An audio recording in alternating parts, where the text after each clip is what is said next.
আসসালামু আলাইকুম, real village cooking চ্যানেলে সবাইকে ওয়েলকাম জানাচ্ছি।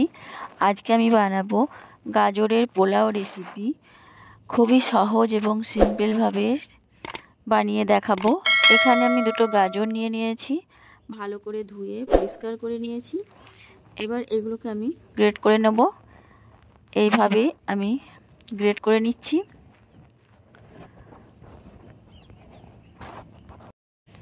এবার এগুলোকে আমি পেস্ট বানিয়ে নেব।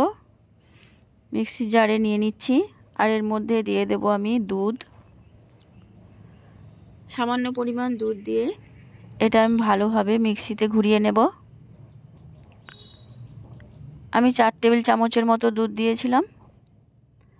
এবার দিয়ে দিচ্ছি কড়াইয়ের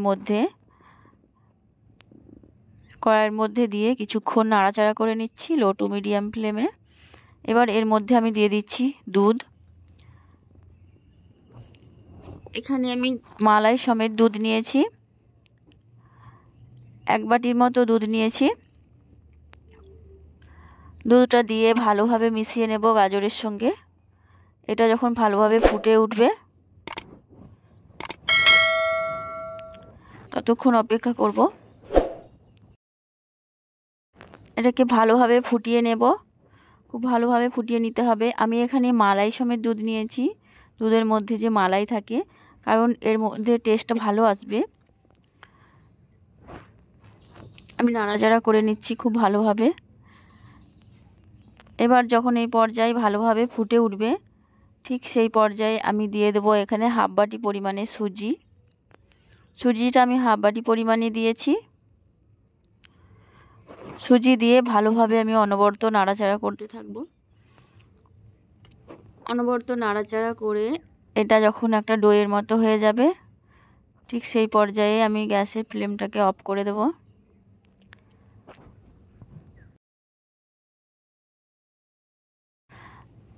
আপনারা অনেক রকমভাবে পোলাও খেয়েছেন, একবার এইভাবে বানিয়ে দেখবেন। গাজর এবং দুধের মধ্যে সুজি দিয়ে খেতে খুবই ভালো লাগবে। টেস্টি একটা রেসিপি, আর বানানো তো খুবই সহজ। এটা আমি অনবরত নাড়াচাড়া করে একটা ডো তৈরি করে নিচ্ছি। এইভাবে নাড়াচাড়া করে নিতে হবে। আপনারা স্কিপ না করে পুরো ভিডিওটা দেখবেন, খুবই ভালো লাগবে। মজাদার একটা টেস্টি রেসিপি আমি সহজ এবং সিম্পলভাবে দেখিয়েছি। যখন এই মিশ্রণটা কড়াইয়ের থেকে উঠে আসবে, এটা তখনই বুঝে নিতে হবে রেডি হয়ে গেছে। এবার এটাকে আমি নামিয়ে নেব। নামিয়ে একটা থালার মধ্যে আমি এটাকে ঢেলে নিচ্ছি।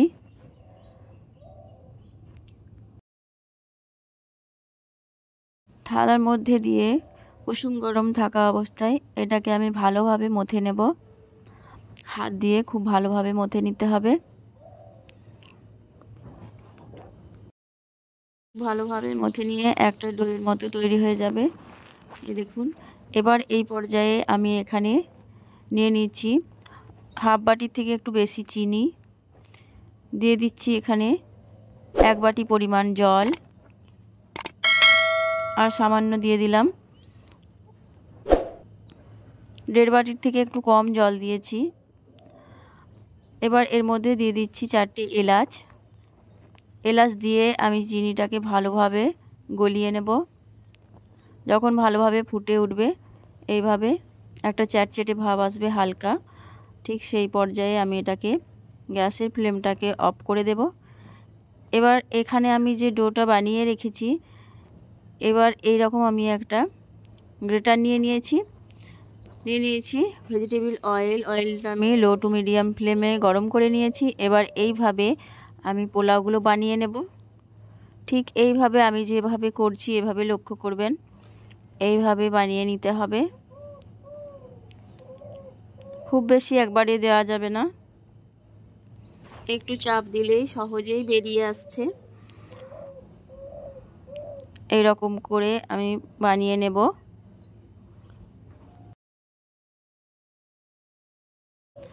এগুলো দিয়ে বেশিক্ষণ নাড়াচাড়া করা যাবে না। কিছুক্ষণ হওয়ার পর তারপর একটু হালকাভাবে একটু নেড়ে এগুলোকে ছেঁকে তুলে নিতে হবে। এইভাবে হালকা একটু নেড়ে ছেঁকে তুলে নিতে হবে।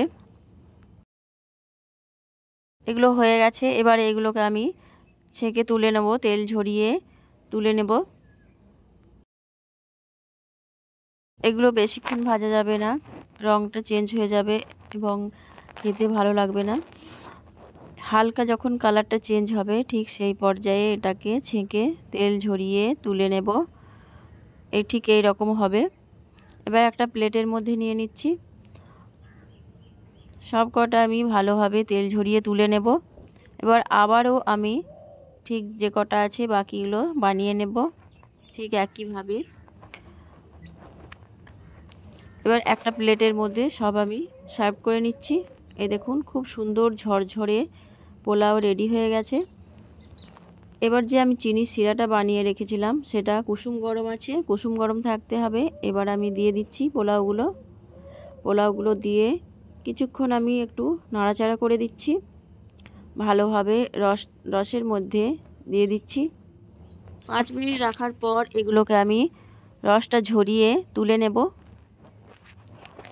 রস ঝরিয়ে সব কটা তুলে নিতে হবে। তুলে একটা প্লেটের মধ্যে আমি নিয়ে নিচ্ছি। আমি তেলের মধ্যে কিছু ড্রাই ফ্রুট ভেজে নেব। নিয়ে নিচ্ছি কাজু এবং কিশমিশ। আমি হালকা করে একটু ভেজে নিচ্ছি।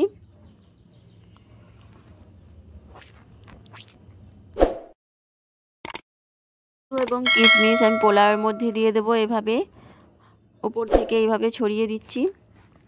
খুব সুন্দরভাবে মিষ্টি এবং ঝরঝরে পোলাও রেডি হয়ে গেছে। খুবই টেস্টি একটা রেসিপি, বাচ্চাদের তো খুবই পছন্দ হবে। তাহলে আমার এই রেসিপি আপনাদের কেমন লাগলো অবশ্যই কমেন্টে জানাবেন। ভালো লাগলে চ্যানেলটা সাবস্ক্রাইব করবেন নতুন নতুন রেসিপি পাওয়ার জন্য। খুবই টেস্টি এবং প্রতিটা পোলাও খুবই ঝরঝরে হয়েছে। আপনারা বাড়িতে ট্রাই করবেন, না হলে বিশ্বাসই করতে পারবেন না যে টেস্টটা এতটাই। আর যদি থাকে হাতের কাছে ঘি 1 চামচ ঘি উপর থেকে দিয়ে দিলে এর স্বাদটা আবারও ভালো আসবে। এই দেখুন খেতে খুবই টেস্টি। একবার খেলে মন ভরবে না, বারবার খেতে ইচ্ছা করবে। তাহলে আজকের রেসিপিটা এখানেই শেষ করছি।